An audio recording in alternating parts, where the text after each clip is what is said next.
everyone. My name is Dana Peterson, and this is the Rural Leaders Podcast. My co host and I, Richard Fordyce, are wanting to inspire you with stories from around rural America to equip you with programs, tools, and resources, and to encourage you to act to make your community better.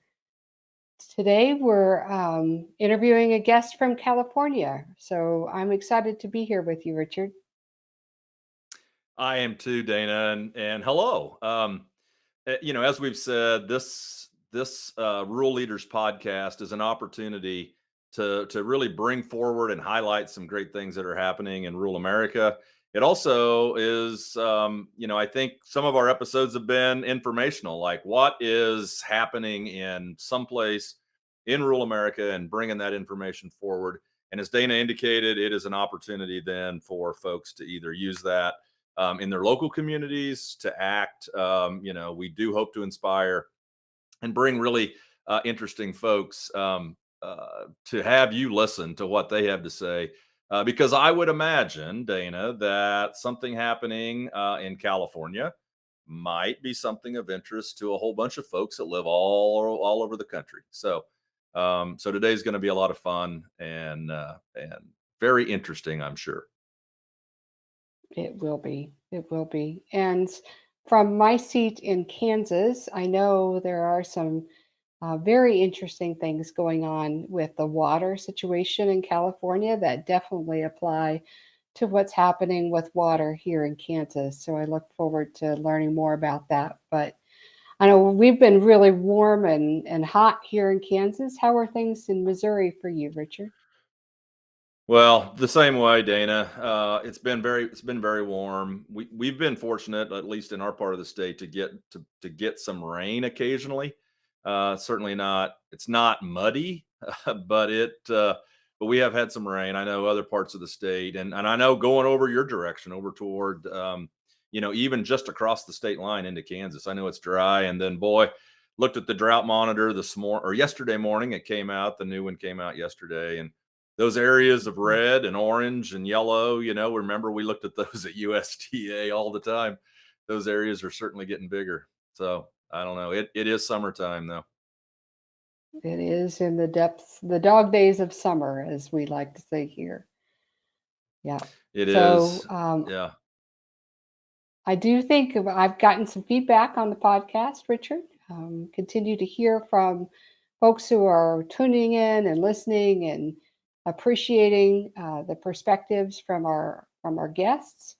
We are kind of working on some of the connectivity issues. As rural Americans know, connectivity can be an issue. So we continue to try to tighten up the delay that we have seen within our previous podcasts, and I know our producing team is doing some work on that as well. Yeah, our producing team is fantastic. They kind of let us do our thing, and then they fix it after we're done. But no, we are. I mean, we are, and I think each episode gets a little better.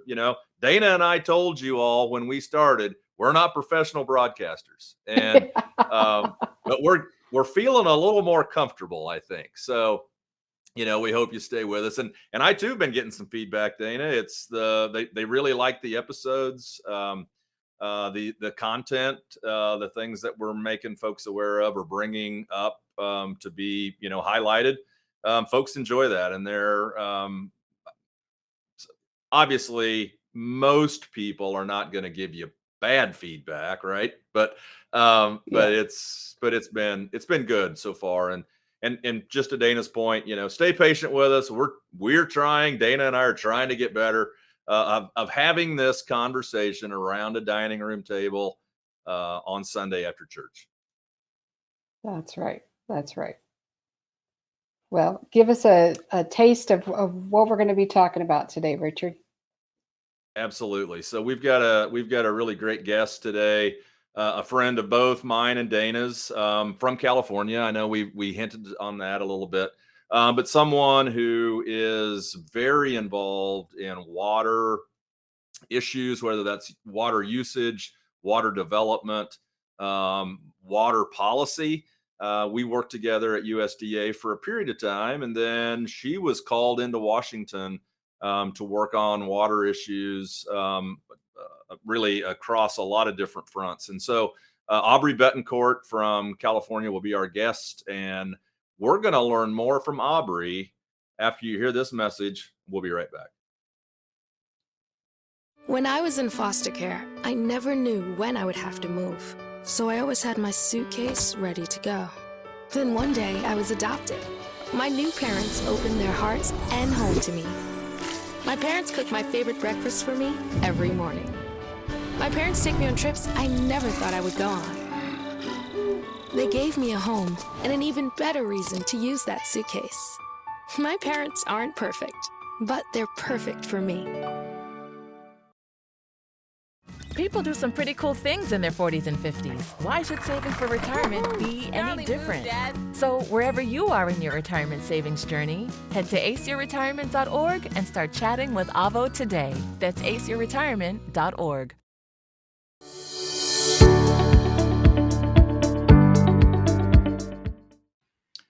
Welcome back to the Rural Leaders Podcast. My name is Richard Fordyce, and along with my co-host Dana Peterson. And we have a guest today that is certainly, every time I talk to her, I learn something new. Especially, I learned something new about a part of the country, that's a ways away from Missouri. And our guest today is Aubrey Bettencourt. Aubrey is currently the CEO of the California Almond Alliance. Certainly, if you know anything about agriculture in California and water, that water and the almond growers are certainly linked, and water is critically important to almond production and a whole bunch of other things, not only in the ag sector there in California, but obviously across the population of that state. So I want to just say that Aubrey worked with us together at USDA for a period of time as the state executive director for the Farm Service Agency in California, and then went on to bigger and better things in Washington, D.C., working on all issues water. She's back home in her home state of California, and we're going to talk water. It's dry in a lot of places. There certainly are demands on water in some cases like we've never really seen before. And Aubrey's got a lot of years involved, both advocating for water issues and advocating for improvements around water availability and distribution. So Aubrey, welcome to the Rural Leader Podcast. Give us a synopsis of what's going on the ground in California related to water and a lot of the concerns, frankly, that we hear here in the Midwest, are going on in California. Sure. Well, first of all, thank you both for the opportunity to be here. When you contacted me and said you had this podcast going, I thought, that's perfect. They have such great radio voice. This is great. So I'm glad to be here and to be participating. And what a brilliant concept. Can't thank you enough. I think truly, whether you're talking about in agriculture or just across the spectrum right now in our communities, I think leadership is something we should really be investing in, what we desperately need in these times. Seems like everywhere we turn, there's challenge. And in that, there's opportunity. And I think that kind of brings me to your question. There's an old phrase, I'm sure some of you have heard it. It's attributed to Mark Twain, though a lot of the old water wonks and water buffaloes here in California, they argue over that. But from Missouri, we like to say whiskey's for drinking and water is for fighting over. Pardon? Yeah. Mark Twain was from Missouri. So I was just going to point that out. That's right. Yes, he was.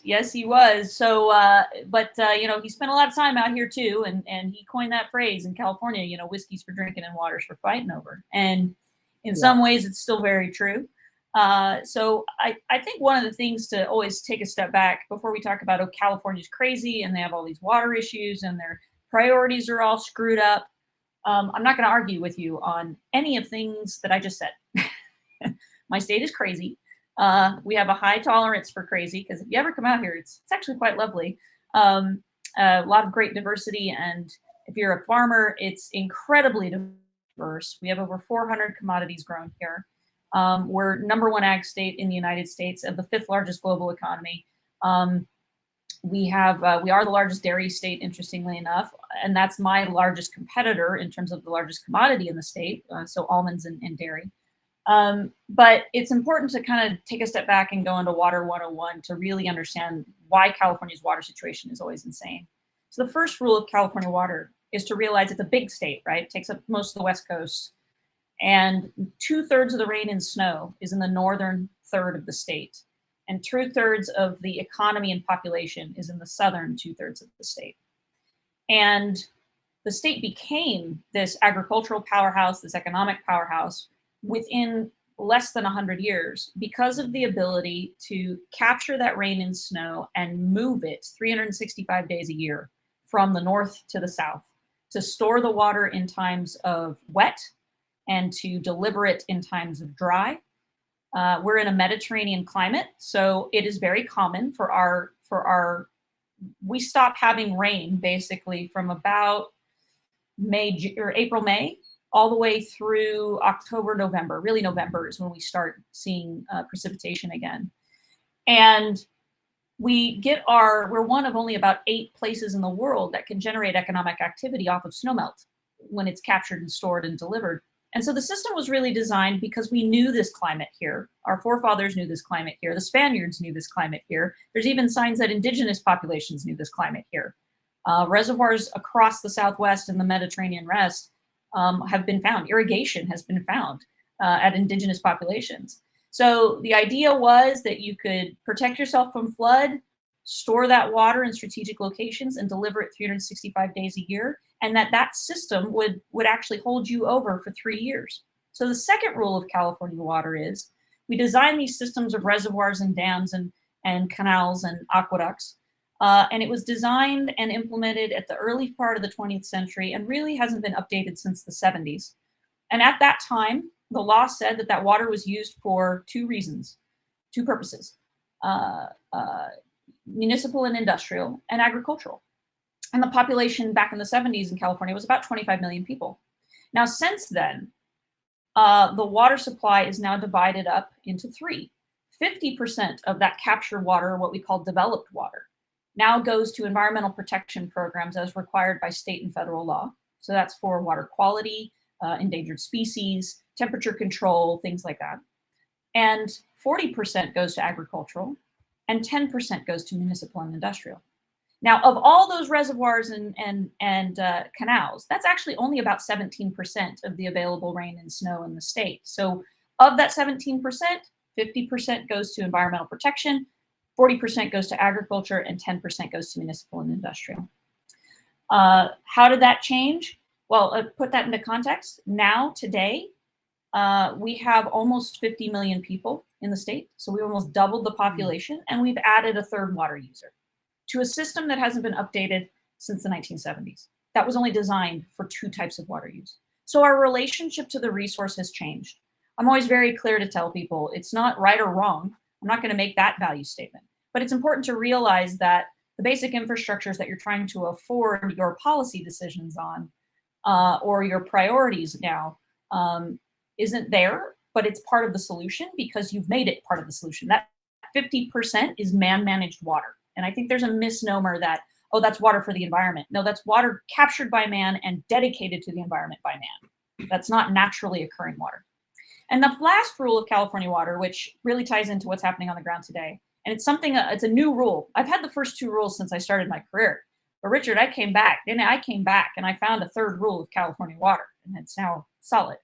And the third rule of California water is this system was designed to hold us over, like I said, for 3 years of drought. Even after that 50-40-10, it is designed to supply all those water users, even at a rationed rate, but to provide them cushion through 3 years of drought. However, where we sit currently, and actually last year in 2021, our system was at dead pool, meaning the water levels had fallen below the pumping mechanism, which is where the term dead pool comes from. That we had fallen to dead pool a year early. So how does that happen? Well, I'll tell you this is the third rule. To me, a drought is an act of God or nature, but a water shortage is a decision of man.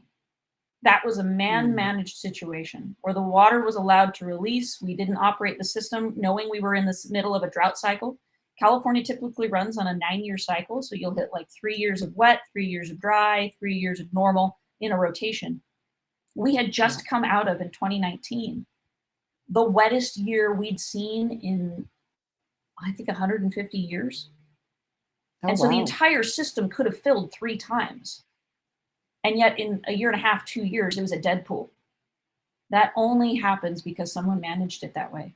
And so we're in this interesting situation today where, and I kind of, I can sit here and beat my chest all day too and say, yeah, rats, they're sending 50% of the water to the ocean and the science is, corrupt. And we can get into that too. And I'm happy to do that because I think for the first time ever, it has been overtly made clear that our water supply is a political tennis ball between administrations. But more importantly, I have to sit here and say, look, y'all, we are in a drought. Like, there is no denying this is an incredibly dry cycle. However, the question, and when you're in a drought, and you all know this, the only thing you can do is buckle down and make on-ground decisions to survive. And then the real question is what happens when it rains. And for us, where we're dependent on a system that is designed to deliver water the way it does, that decision of operation, knowing you as an operator, knowing how you're going to operate that system for when it rains, that is the most important question I can ask any of my decision makers right now at the state or federal level. I had a reporter out with me the other day looking at an almond orchard, and they made the mistake of saying, they said 2 things. They said, so farmers are out there buying, surplus water. And I said, whoa. Let's start with there is no surplus water. I've got water right now, surface water, trading at $2,700 an acre foot in places it used to be $100 an acre foot in a normal year. I've got water trading at $2,000 an acre foot in other places where it used to be about $300 an acre foot. So there's no surplus water to be had. And the second thing they said that was so interesting was, there's all this criticism, and you hinted at it too, the criticism around almonds using water. And I said, first of all, I walked them over to this tree and the irrigation that we had. I said, we have 33% reduction in water use in almonds alone in the last 10 years, and we're paced to do it again in the next 10 years. And we have 82% of our acreage using maximum efficiency precision irrigation. And those are massive, as you all know, massive capital investments on a farm. And I said, this farmer right here, which happened to be my dad, I said, but this farmer right here and every farmer in California can tell you exactly where every drop of water goes and what it will do, because they are hyper responsible for that resource. But I can't speak with that confidence of my water managers right now, both at the state and federal level. I don't know what they're going to do with the reservoir when it starts raining again in the fall. And so my big press right now as an advocate is really working to make sure that my growers have the resources they need to survive and transition, because we also now have coming online, we have a Sustainable Groundwater Management Act, which is the first time our groundwater has been regulated.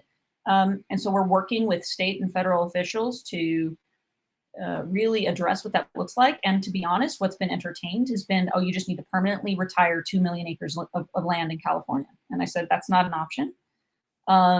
First of all, what that'll do to the tax revenue of our communities in our rural and disadvantaged communities is absolutely a socioeconomic crisis. But the second part to that is this is private property and it has value. So is the water beneath it. Groundwater is acknowledged as similar to a mineral right. So you have right of access. And so we're really pushing in the direction of this idea of managing the system and supply in conjunctive use, the surface water and the groundwater, and protecting our farmers' property so that they can flex and change to this new culture. And I think that's really what's going to happen. We're going through an interesting advancement and rapid evolution of our cultural practices across agriculture in California, not only from a perspective of what crops will be grown here, but where they'll be grown, how they'll be grown.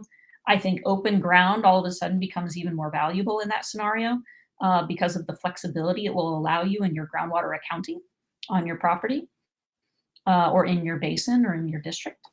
And all of this, we're looking at what's happened in other parts of the country and how they've addressed groundwater issues or quality issues, surface water issues. I watched the Colorado like a hawk. because that has Yeah. a huge amount of impact on what happens in our water management as well.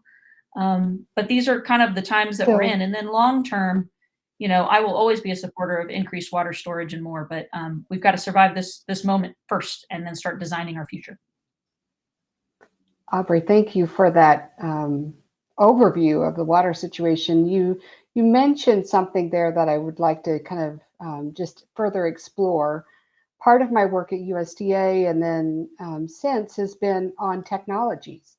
And I'm sure there are technologies and innovations that farmers are adopting in California with regard to water that could be applicable in all regions of the country. What would one of those look like for California almond farmers?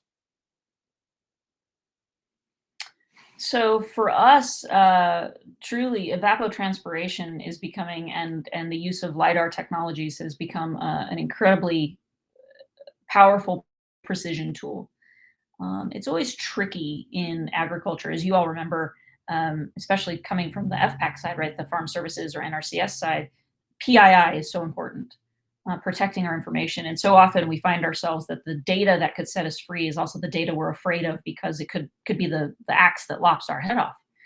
However, I think owning that data and managing it at a local or regional level and really communicating our progress through that data management is key. So that's one of the things we're looking at is definitely evapotranspiration so that we can verify, no, this is exactly how I'm using my land and this is exactly how I'm using the water. And making sure that that data stays protected at the local level is key, and communicated properly is key. We obviously have invested heavily in alternative irrigation, which interestingly enough was so interesting. They pushed us into using micro sprinklers and drip and subsurface and super efficient, increase our efficiency by 80%. And then all of a sudden they were like, wow, the aquifers aren't recharging at the rate that they used to. Well, yeah, because we aren't flood irrigating and we're going direct to root zone. And it's like, so, Yeah. the unintended consequences of these transitions, right? And so, so I think while we continue to find efficiency, and if you listen to the stats for almond growers, right, we already have 82% of our acreage is in precision irrigation, and we've conserved 30%. We're on track to do another 30. We're going to do another 30 because we're getting even more precise in the timing of the irrigation, the flushing of the systems, utilizing evapotranspiration data in real time, synchronizing these systems. The amount of artificial intelligence that we're now deploying in agriculture is incredible. It is. For learning all of this and for fine tuning these systems. So these are just some of the things. Fertigation is probably going to be the biggest future for us because of the pressures on fertilizer management as well. Great. Thank So you. Aubrey, this is fascinating, and like I said in the intro, every time I talk to you, I learn something new from certainly a different perspective. So we know the demand for water in agricultural systems. You mentioned dairy again as another, where water is critical for dairy production. I would imagine all of the fruit and vegetable and other production that's in there, over 400 commodities that are grown in California. So you did mention when you were giving us the overview that the population of California has doubled since the 1970s. So what's the relationship? Because I know you and I have talked about this in the past, but what's the relationship between, folks that are needing water that are not farmers and the agricultural community and the way that you have crafted communications or you have crafted opportunities to develop relationships with folks outside of agriculture to explain the importance of that, and certainly recognizing the importance of water availability for non-ag customers? That is a relationship we have fostered over a decade. We used to joke around that, when I worked on water management in Australia, that water is either an A issue or a Z issue. So if you have it, it's a Z issue. And if you don't, it's an A issue. And we used to say, can we just keep it like a D? Can we just keep it always sort of floating there as a priority? And we have. In a lot of ways, because especially Southern California, Metropolitan Water Authority and the urban basin there has done an incredible job of regional investment in their water supply. So they they've done a very good job of education about the priority of water in a lot of ways. And so over the course of my career, I've done a lot of work in public communications, Spanish language crosses. But interestingly, you bring up which populations need water, because what is so very important to realize is that's our macro, totally condensed urban population, where it's very easy to control resources, right, in an urban environment. But our rural and disadvantaged communities, our rural communities are who I worry about the most. And we're actually looking for partnership opportunities because the water quality effects on them, the inability to deliver reliable water to them, some of them are only on surface water supply. And so when a political decision comes into play that says no surface water can be delivered, somehow these communities get forgotten. And what is so unfortunate to me is the rhetoric that has come out has implied that farmers don't live in these places, and somehow we're the bad guy implicitly in hurting them. And so we are really trying to turn the narrative around and say, no, we're going to defend our communities. You don't get to tell me how to protect the community I know and love and live in. I'm going to take responsibility and protect them myself. So we're actually working on some policy fixes I hope to announce soon. That's wonderful. I know part of my time at USDA was at rural development, helping those rural communities with water supply issues and water quality issues. And I know there's a lot more we could talk about water in California. This has just been a taste test of all of those issues, and hopefully we can have you back, Aubrey. If folks want to learn more, or if some of those rural communities want to contact you to talk about those partnerships, how can they get a hold of you? You know what? You can find us at almondalliance.org. You can reach me at aubrey@almondalliance.org. Great. Well, thank you for being with us, Aubrey. Our time has gone very quickly, but hopefully we can talk again soon. Hey, Bobo, do trees tell each other stories? I'm sorry. I'm afraid I don't know that. Hey, why don't we go find out? Listen. Do clouds take naps? I couldn't tell you. Dad, do stars visit their friends? Look!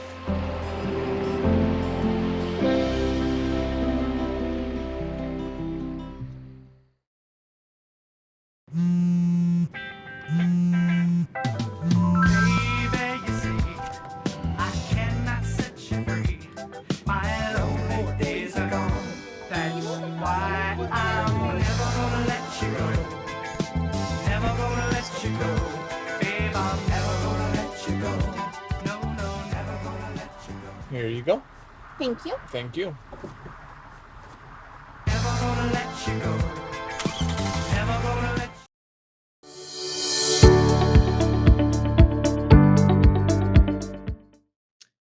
Welcome back to the Rural Leaders Podcast.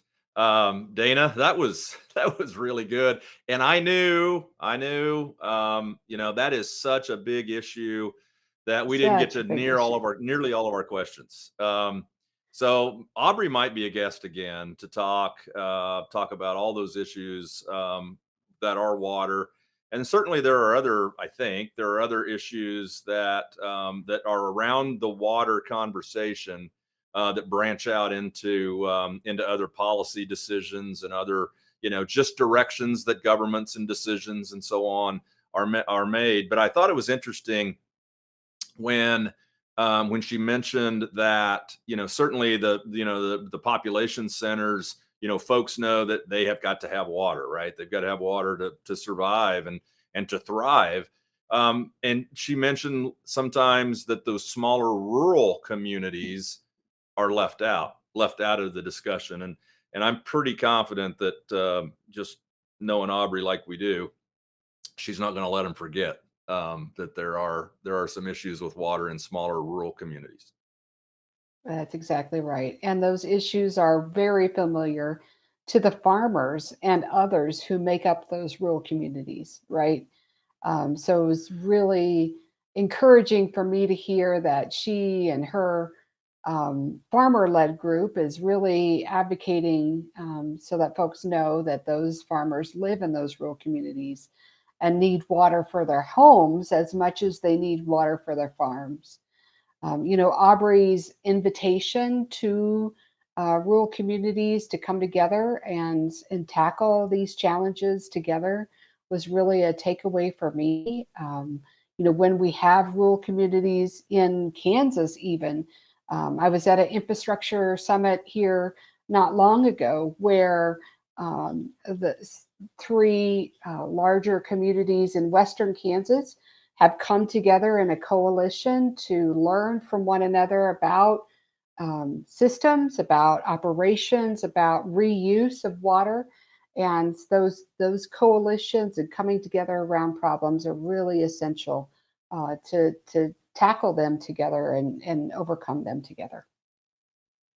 No, I think that is absolutely right. And I think we used to all be in rural America. I think we used to be a little bit more territorial and possessive about our own little space, right? Well, I think Hmm. that certainly while we still have, Friday night football games, while that is still paramount, like we want to beat the town, down the highway for sure. Yeah. Um, Hmm. that when you talk about these bigger issues, whether it's economic development or whether it's water or whatever, rural connectivity, that Hmm. collaboration and cooperation between multiple communities is going to be critical.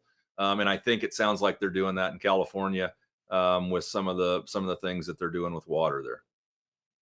Yeah, definitely. Definitely something that we want to keep in mind for our next guest as well. We're going to have Betty Brand from Virginia with us for our next episode. We'll talk about some of the infrastructure and broadband projects that Betty's been a part of and some special projects that she's working on in her home state of Virginia.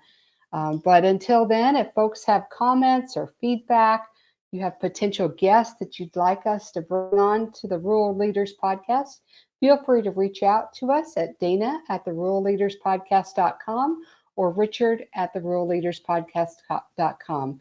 Until then, please keep making your rural community better, and we'll learn from one another as we come together around our problems.